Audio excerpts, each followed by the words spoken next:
Hello दोस्तों, स्वागत है आपका हमारे चैनल लाइब्रेरी गर्ल इंडियन में।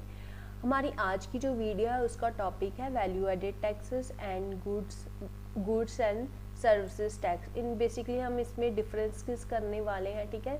वैट और जीएसटी में क्या क्या डिफरेंसेस है, तो चलते बढ़ते हैं हम अपनी आज की वीडियो की तरफ।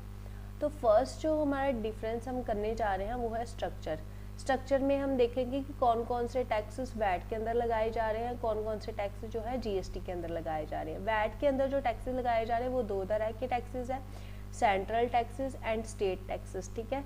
तो पहले हम सेंट्रल टैक्सेस करेंगे। हमने अपनी पिछली वीडियो में भी किया था कि कौन कौन से टैक्सेस जो सेंट्रल टैक्सेस मर्ज हो गए हैं जीएसटी के अंदर और कौन कौन से स्टेट टैक्सेस जो मर्ज हो गए जीएसटी के अंदर। वो सारे टैक्सेस जो मर्ज हो गए हैं जीएसटी के अंदर वो वैट के अंदर यहाँ पे दिखाई दे रहे हैं, और जो जीएसटी के अंदर मर्ज नहीं हुए हैं वो यहाँ पे दिखाई दे रहे हैं इसके जीएसटी के नीचे, ठीक है। तो देखते हैं हम कौन कौन से सेंट्रल टैक्सेस थे जो वैट के टाइम पे लगते थे। उसमें फर्स्ट जो है custom duty, excise duty, second services tax, third additional custom duty, fourth special additional duty, fifth central surcharge and सेसेस। और जो स्टेट टैक्सेस थे जो वैट के टाइम पे लगते थे वो कौन कौन से हैं। Number 1 state value added tax, number 2 central sales tax, number 3 octroi and entry tax, number 4 purchase tax, number 5 luxury tax, number 6 entertainment tax, number 7 tax on lottery and gambling, ठीक है। ये जो सारे टैक्सेस है वैट के time पे लगते थे, अब लेकिन ये जीएसटी के अंदर मर्ज हो गया है, ठीक है। तो अब जीएसटी में कौन कौन से जीएसटी की जो टैक्स स्ट्रक्चर है वो क्या है। जीएसटी में क्या हो रहा है कि ये सभी टैक्स जो है जीएसटी के अंदर सबसम्ड हो गया है, तो अभी सिर्फ एक ही टैक्स लग रहा है जिसको जीएसटी बोलते हैं, अपार्ट फ्रॉम दीज 13 आइटम्स, ठीक है। अभी इन 13 आइटम्स के ऊपर क्या हो रहा है कि इसमें ओल्ड टैक्स रिजाइम जो अप्लाइड हो रही है, ठीक है। मतलब इसमें वैट वाले रूल्स ही अप्लाई हो रहे हैं, ये सारे जीएसटी के अंडर नहीं आते हैं। तो कौन कौन सी चीज़ें हैं जो जीएसटी के अंदर नहीं आती है।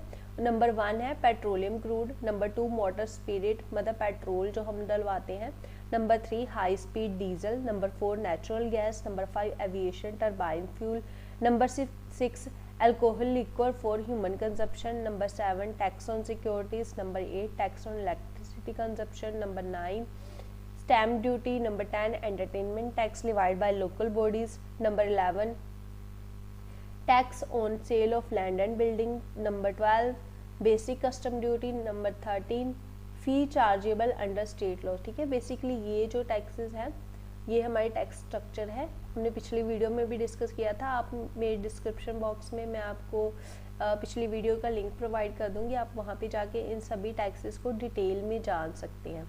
तो चलिए बढ़ते हैं हम नेक्स्ट डिफरेंस की तरफ, जो कि है रजिस्ट्रेशन। अब वैट में क्या था, वैट में अप्लाई एक ही जगह पर होता था, ठीक है। और जो एप्लीकेशन फॉर्म होता था उसमें दो तरह के फॉर्म्स आते थे, एक तो था कि सेंटर के लिए रजिस्ट्रेशन के लिए और एक स्टेट के लिए, ठीक है। तो इसमें क्या था, नंबर एक ही था लेकिन जो पावर्स थी वो डिसेंट्रलाइज थी, स्टेट एंड सेंटर की। अब जीएसटी में क्या हो गया, जीएसटी में एक ही रजिस्ट्रेशन हो रही है, यूनिफॉर्म रजिस्ट्रेशन हो रही है अक्रॉस इंडिया, जो कि पैन के ऊपर डिपेंड करता है। मतलब ये जीएसटी नंबर में आपका पैन नंबर भी इंक्लूड होता है, ठीक है। इससे पता चलता है कि किस बंदे की वो फर्म है। सेकंड जो है, थर्ड जो हमारा डिफरेंस है वो बेसिस ऑफ लिवाई, मतलब कि वैट किस प्लेस पे लगता था और जीएसटी अब किस प्लेस पे लग रहा है। वैट कहाँ पे लगता था, जहाँ पे गुड्स मैन्युफैक्चर की जा रही हैं या फिर जो सर्विसेज है वो रेंडर की जा रही है, ठीक है। जहाँ पे गुड्स प्रोड्यूस हो रही है, जो फर्स्ट स्टेप है, ठीक है, मैन्युफैक्चरिंग का, वहीं पे वैट लग जाता था। जहाँ जो फर्स्ट स्टेप है सर्विसेज के राइज होने का, वहीं पे वैट लग जाता था। लेकिन अब जीएसटी कहाँ पे लग रहा है, जीएसटी लग रहा है उस जगह पे जहाँ पे कंजप्शन ऑफ गुड्स जो है सप्लाई चेन का लास्ट स्टेज होता है, ठीक है। ये डेस्टिनेशन बेस्ड टैक्स भी हम जीएसटी को बोल सकते हैं, ठीक है। Under GST tax will be levied at the place of consumption of goods, it's a destination based tax. Next है हमारा rates of taxes and laws, ठीक है। तो वैट में क्या था, स्टेट के जो स्टेट वाइज जो लॉज थे वैट के लिए वो भी अलग अलग थे, और जो रेट्स है टैक्सेस के जो रेट्स थे वो भी अलग अलग थे। मतलब जो rates and taxes, rates of taxes and laws जो थे स्टेट वाइज अलग अलग थे। लेकिन अब जीएसटी में क्या होगा, जीएसटी एक यूनिफॉर्म है, ठीक है, GST one nation one tax है, तो इसके अंदर क्या हो गया कि सारे लॉज और रेट यूनिफॉर्म थे, ठीक है, सारे इंडिया में सेम ही लॉज है जीएसटी के और सेम ही रेट्स भी लग रहे, ठीक। तो in case of intrastate supplies कौन कौन से टैक्सेस लग रहे हैं, CGST charge for central tax, SGST charge for state tax. अगर यही जो सप्लाई इंट्रास्टेट सप्लाई वो किसी यूनियन टेरिटरी के अंडर हो रही है तो वहाँ पे एसजीएसटी ना लग के यूटीजीएसटी लगता है, ठीक है। तो in case of interstate supplies and imports उस केस में क्या होगा, आईजीएसटी अप्लाई हो जाएगा। नेक्स्ट जो हमारा है मूवमेंट ऑफ गुड्स, तो वैट के टाइम पे क्या था, यहाँ पे जो रूल्स थे मूवमेंट ऑफ गुड्स के रिगार्डिंग स्टेट वाइज अलग अलग थे, और इसमें वैट में अगर हमें गुड्स को एक स्टेट से दूसरी स्टेट में भेजना है तो बहुत सारे फॉर्म्स थे जिनको हमें प्रिपेयर करना पड़ता था जो गुड्स हमारी उसे भेजने से पहले। लेकिन अब जीएसटी में क्या होगा, जीएसटी में यूनिफाइड सेट ऑफ रूल्स आ गए हैं, ठीक है, किसके रिगार्डिंग, मूवमेंट ऑफ गुड्स के रिगार्डिंग। अब हमें सिर्फ एक ही ई वे बिल प्रिपेयर करना पड़ता है जो कि पूरे इंडिया में वैलिड होता है। अब हमें बहुत सारे फॉर्म्स की ज़रूरत नहीं है, हमें अब सिर्फ एक ही फॉर्म की ज़रूरत है जिसे हम ई वे बिल कहते हैं। नेक्स्ट हमारे जो रिटर्न्स है, ठीक है, तो वैट में क्या था, जैसे लॉज अलग अलग है, ठीक है, स्टेट के, तो अब रिटर्न्स की जो डेट्स थी वो भी स्टेट वाइज अलग अलग थी और उसमें बहुत सारे एनेक्सर्स थे रिटर्न्स को प्रिपेयर करने के लिए। लेकिन बेसिकली जो वैट के अंदर जो रिटर्न भरने या प्रिपेयर करने का जो मेथड था वो डिफ़िकल्ट था एज़ कम्पेयर टू जीएसटी। इसमें ऑटो पॉपुलेटेड वाला जो कंसेप्ट था वो एब्सेंट था। पहले हम समझ लेते हैं ऑटो पॉपुलेटेड है क्या। अब जीएसटी में क्या होता है कि जब हम सेल्स की रिटर्न भरते हैं जिसको हम जीएसटीआर 1 कहते हैं, ठीक है, उसके बाद जब हमें जीएसटीआर 3 भरने से पहले हमें जीएसटीआर 2 जो है वो हमें शो होने लग जाती है। बेसिकली हमें जीएसटीआर 2 भरने की ज़रूरत नहीं है, ये हमें दिखाता है कि जिन से हमने परचेज़ ली है उन सभी ने अपनी रिटर्न भर दी है। अगर उन्होंने सब ने रिटर्न नहीं भरी है तो हम उनको बोलेंगे कि अपनी रिटर्न भरो ताकि हम अपना जो आईटीसी है वो क्लेम कर सके। लेकिन यहाँ वैट में जो ऑटो पॉपुलेटेड वाला कंसेप्ट था वो एब्सेंट था। अब जीएसटी में क्या है, जीएसटी क्योंकि वन नेशन वन टैक्स है तो सभी अक्रॉस इंडिया मतलब पूरे इंडिया में जो डेट्स है रिटर्न फाइलिंग की जो उसका मेथड है वो सेम ही है। सिर्फ 3 मंथली रिटर्न्स हमें भरनी होती है। इसमें जो आउटवर्ड सप्लाई मतलब सेल्स की जो रिटर्न है वो जीएसटीआर 1 में भरते हैं, ठीक है। जो परचेजेस है वो हमें शो होती हैं जीएसटीआर 2 में। उसके बाद ये जो ऑटो पॉपुलेटेड होती है, ठीक है, उसके बाद हम जो कंसोलिडेटेड मतलब अपनी सेल और परचेज दोनों के जो हम लाइबिलिटी वगैरह जमा करवाते हैं या कंसोलिडेटेड रिटर्न जिसे बोलते हैं वो हम जीएसटीआर 3 में भरते हैं। बेसिकली हम 2 ही रिटर्न भरते हैं मंथली, जीएसटीआर 1 और GSTR 3। GSTR 2 only for view only होती है, ठीक है। नेक्स्ट जो है हमारी वैलिडेशन। अब वैट के जो सिस्टम था, अगर हमें वैट के सिस्टम में क्या हो रहा था कि रिटर्न भरने के बाद भी जो सिस्टम है वो हमारी रिटर्न्स को पार्टली वैलिडेट करता था, ठीक है, फुल वेरिफिकेशन नहीं कर रहा था। फुल वेरिफिकेशन कब हो रही थी, जब असेसमेंट हो रही थी, किसके द्वारा, स्टेट एंड सेंट्रल अथॉरिटीज़ के द्वारा। पहले असेसमेंट होती थी फिर ही उसे फुली वैलिडेट किया जाता है। उससे पहले जो हमारी रिटर्न है वो पार्टली वैलिडेट होती थी। लेकिन अब जीएसटी के अंदर क्या हो गया है, जीएसटी के अंदर जो सिस्टम है, जीएसटी का जो सिस्टम है वो हमारी कंसिस्टेंसी को चेक करता है, परचेज सेल्स ये सभी चेक करता है, ठीक है। इनपुट टैक्स क्रेडिट कितना अवेल किया है, टैक्स की पेमेंट्स एंड यूटिलाइज ये सारा कुछ चेक करके उसी टाइम हमारी जो जीएसटी रिटर्न है उसको वैलिडेट कर देता है, ठीक है। अब अथॉरिटी ओवर टैक्सेस में है कि किसकी अथॉरिटी थी टैक्सेस के ऊपर। अब वैट में जो सेंट्रल और स्टेट दोनों की अथॉरिटी थी। सेंटर की कब अथॉरिटी थी वैट टैक्सेस के ऊपर, जब इंटरस्टेट एंड इंट्रास्टेट दोनों तरह की जो सर्विसेज के ऊपर जो टैक्स लग रहा था वो सेंटर को जा रहा था। इंटरस्टेट सप्लाई ऑफ गुड्स जो हो रही थी, तो स्टेट के अंदर अंदर जो सप्लाई ऑफ गुड्स हो रही हैं उसका टैक्स भी किसको जा रहा था, सेंटर को जा रहा था।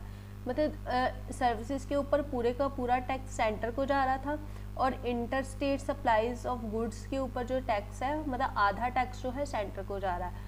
अब स्टेट को कौन कौन सा टैक्स जा रहा है, स्टेट को सिर्फ टैक्स जा रहा था intra state supplies of goods, जो भी किसी एक स्टेट के अंदर अंदर जो सेल और परचेज हो रही थी गुड्स की, वही सिर्फ स्टेट को जा रहा था। ये जो रेगुलेशंस हैं ये वैट की हैं, लेकिन इनिशियली जो भी टैक्स कलेक्ट करती थी वो स्टेट गवर्नमेंट जो है कलेक्ट करती थी, उसके बाद जो प्रोसीड्स थी वो सेंटर को ट्रांसफ़र कर दी जाती थी। अब जीएसटी के अंदर क्या है, जीएसटी के अंदर जो कलेक्ट किया जा रहा है SGST and CGST for every sale from the same state, एक ही स्टेट के अंदर ये जो है कलेक्ट किया जा रहा है। उसके बाद क्या हो रहा है कि सेंटर और स्टेट इसी अमाउंट को अलग अलग करके अपने दोनों में डिवाइड कर लेती है। नेक्स्ट जो हमारा है input tax credit. Input tax credit VAT के टाइम पे क्या क्या रूल्स एंड रेगुलेशन थे इनपुट टैक्स क्रेडिट के और जीएसटी के। इनपुट टैक्स क्रेडिट होता क्या है, देखो जैसे पहले हम अपनी सेल्स के ऊपर टैक्स पे करते हैं, ठीक है, वैसे ही हमें परचेज के ऊपर भी हम टैक्स देते हैं। तो जो भी हमने परचेज के ऊपर जो टैक्स दिया है वो हमें वापस मिल जाता है, तो उसे ही इनपुट टैक्स क्रेडिट कहते हैं। तो वैट के केस में इनपुट टैक्स क्रेडिट क्या था के रूल्स क्या थे, वो है tax payers can claim credit of VAT by netting the VAT liability with input VAT on goods purchased and from output VAT on goods sold. अब वैट जो था उसमें क्या होता है, जो सेल्स के ऊपर हमने टैक्स दिया है और जो सेल्स के ऊपर जो हमने टैक्स लिया है ठीक है, तो वो हम क्या करते हैं, गवर्नमेंट को पे करते हैं। वैसे ही अगर हमने कोई गुड्स परचेज की है तो उसका टैक्स तो हमने सप्लायर को दिया ना, तो उसका टैक्स जो क्या करते हैं हम यहाँ से डिडक्ट कर लेते हैं सेल्स वाले से, तो उसके बाद जो हमारा नेट लायबिलिटी निकल आती है, ठीक है, तो वो वाला टैक्स हम पे करते हैं। वैट में क्या था कि जो गुड्स के ऊपर परचेज एंड सेल के ऊपर जो टैक्स है सिर्फ गुड्स सोल्ड के ऊपर, ठीक है, तो वो वाला टैक्स के ऊपर हम क्लेम कर सकते थे क्रेडिट लिमिट को, ठीक है। लेकिन किन किन पे अब हम अपनी जो आईटीसी है वो नहीं क्लेम कर पाते थे वैट के टाइम पे, कस्टम ड्यूटी के ऊपर, ठीक है। No credit of VAT paid on one state against, मतलब एक स्टेट में जो हमने वैट पे किया है वो दूसरी स्टेट में जाके हम उसका जो क्रेडिट है वो क्लेम नहीं कर सकते थे। इसका मतलब क्या हो गया, एक ही स्टेट के अंदर अंदर जो हमने वैट पे किया है उसी स्टेट में हम उस वैट को क्लेम भी कर सकते हैं। No credit was allowed in respect of central sales, अगर हमने कोई सेंट्रल सेल्स टैक्स दिया है तो उसके रिगार्डिंग हमें कोई भी जो आईटीसी है वो नहीं मिलेगा। जीएसटी में क्या है, जीएसटी में दो ऑप्शन होते हैं सप्लायर के पास, ठीक है। ऑप्शन 1 है कि वो अपना सारा का सारा जो क्रेडिट वहाँ पे जो उसके लेजर में पड़ रहा है, ठीक है, जो भी क्रेडिट उसका ज़्यादा आ रहा है, अगर उसने मान लो अगर उसने सेल्स की है, ठीक है, उसके ऊपर उसने टैक्स जमा करवाना है, और जो परचेज किया उसके ऊपर जो टैक्स दिया है वो सेल्स के ऊपर जो उसका टैक्स लगा है उससे ज़्यादा है, तो फिर क्या करेगा, वो क्लेम कर लेगा अपना वो क्रेडिट, ठीक है, कि हाँ मुझे वापस दे दो भी कि मेरी आगे भी परचेज ज़्यादा होने वाली है तो मुझे वापस चाहिए वो इन कैश, तो उसके अकाउंट में वो वापस आ जाता है अगर वो क्लेम कर लेता है। तो अगर वो इस ऑप्शन को अवेल नहीं करना चाहता है तो वो क्या करेगा, वो उस जो क्रेडिट है उसको अपने ही लेजर में रख लेगा, ताकि वो अगर जब उस अपनी नेक्स्ट मंथ की जो सेल्स करेगा उसका जो टैक्स लायबिलिटी है उसके अगेंस्ट जो है वो सेटिंग ऑफ कर लेगा, मतलब उसके अगेंस्ट उसकी जो लायबिलिटी है वो नील हो जाएगी। नेक्स्ट जो है हमारा कास्केडिंग इफेक्ट। कास्केडिंग इफेक्ट क्या होता है, कास्केडिंग इफेक्ट होता है कि टैक्स के ऊपर जब भी कोई गवर्नमेंट है हमसे टैक्स ले रही है तो उसे हम कास्केडिंग इफेक्ट बोलते हैं। जो अंडर वैट है, अब वैट के केस में क्या हो रहा था, पहले वैल्यू ऑफ गुड्स कैलकुलेट होती थी, उसके बाद उस पर एक्साइज ड्यूटी कैलकुलेट होती थी। अब गुड्स प्लस एक्साइज ड्यूटी के ऊपर वैट लगाया जा रहा था, मतलब वैल्यू ऑफ गुड्स के ऊपर पहले एक्साइज ड्यूटी लग रही है, उसके बाद उसके ऊपर उसका जो टोटल आ रहा है उसकी सम अमाउंट जो है उसके ऊपर वैट लगाया जा रहा है। मतलब एक ही जो अमाउंट है वैल्यू ऑफ गुड्स उसके ऊपर एक्साइज ड्यूटी भी लगाई जा रही है, वैट भी लगाया जा रहा है, मतलब 2 बार उस सेम ही अमाउंट पे 2 बार टैक्स लगाया जा रहा है। और जो दूसरी बार टैक्स लगाया जा रहा है वो जो एक्साइज ड्यूटी है उसको इंक्लूड करके लगाया जा रहा है, मतलब एक्साइज ड्यूटी के ऊपर भी टैक्स लग रहा है, टैक्स के ऊपर टैक्स लग रहा है। तो इसे क्या बोलते हैं, कास्केडिंग इफेक्ट, जो कि वैट के अंदर प्रेजेंट था। अब जब हमने जीएसटी को इम्प्लीमेंट किया क्रॉस इंडिया, तो ये जो एक्साइज ड्यूटी वगैरह थी ये सारे क्या हो गए, मर्ज हो गए जीएसटी के अंदर। तो जीएसटी इम्प्लीमेंट करने के बाद क्या हो गया, ये कास्केडिंग इफेक्ट गवर्नमेंट ने एलिमिनेट कर दिया बाय इम्प्लीमेंटिंग जीएसटी। तो नेक्स्ट जो हमारा है वो है पेमेंट मोड। वैट में जो था हम सिर्फ ऑफलाइन मोड में ही पेमेंट कर सकते हैं, मतलब पहले चलान क्रिएट होता था, फिर हम किसी नेशनल बैंक में जाके चलान को डिपॉजिट करवाते थे। लेकिन अब जीएसटी में क्या हो गया है, जीएसटी में हम ऑफलाइन हम चलान क्रिएट करके भी किसी बैंक में जाके अपना जो टैक्स है वो जमा करवा सकते हैं, और हम ऑनलाइन मोड से भी जैसे भी आपको कन्वीनियंट लगे वैसे हम अपना टैक्स जमा करवा सकते हैं। अगर इसी क्वेश्चन को मान लो कि एग्जामिनेशन पर्पस के बारे में देखें हम इसी क्वेश्चन को, वैट वर्सेस जीएसटी को, तो इसमें अगर आपको कुछ याद नहीं आ रहा है तो हमने पिछली वीडियो में किया था कि सारे जो भी टैक्सेस थे वो जीएसटी से पहले, मतलब वैट के टाइम पे उनकी क्या इम्प्लीमेंटेशन थी और वैट की जीएसटी इम्प्लीमेंटेशन के बाद उनकी क्या, मतलब उनकी क्या रूल्स एंड रेगुलेशन रह गई हैं। तो हम वो सारे जो टैक्सेस हैं उनको भी यहाँ पे ऐड कर सकते हैं। यहाँ पे मैंने लिख दिया है वैसे आपको, if you wanted to extend your answer you can add taxes which are subsumed into GST, जो कि जीएसटी के अंदर सबसम्ड हो गए हैं, जो कि हमने पिछली वीडियो में किया था। तो मैं आपको डिस्क्रिप्शन में लिंक प्रोवाइड करवा दूँगी। अगर आपको वो वीडियो देखनी होगी तो आप वहाँ लिंक से जाके चेक कर सकते हैं। तो ये थी हमारी आज की वीडियो, तो मिलते हैं हम अपनी नेक्स्ट वीडियो में। तब तक के लिए good bye, ta-ta and take care.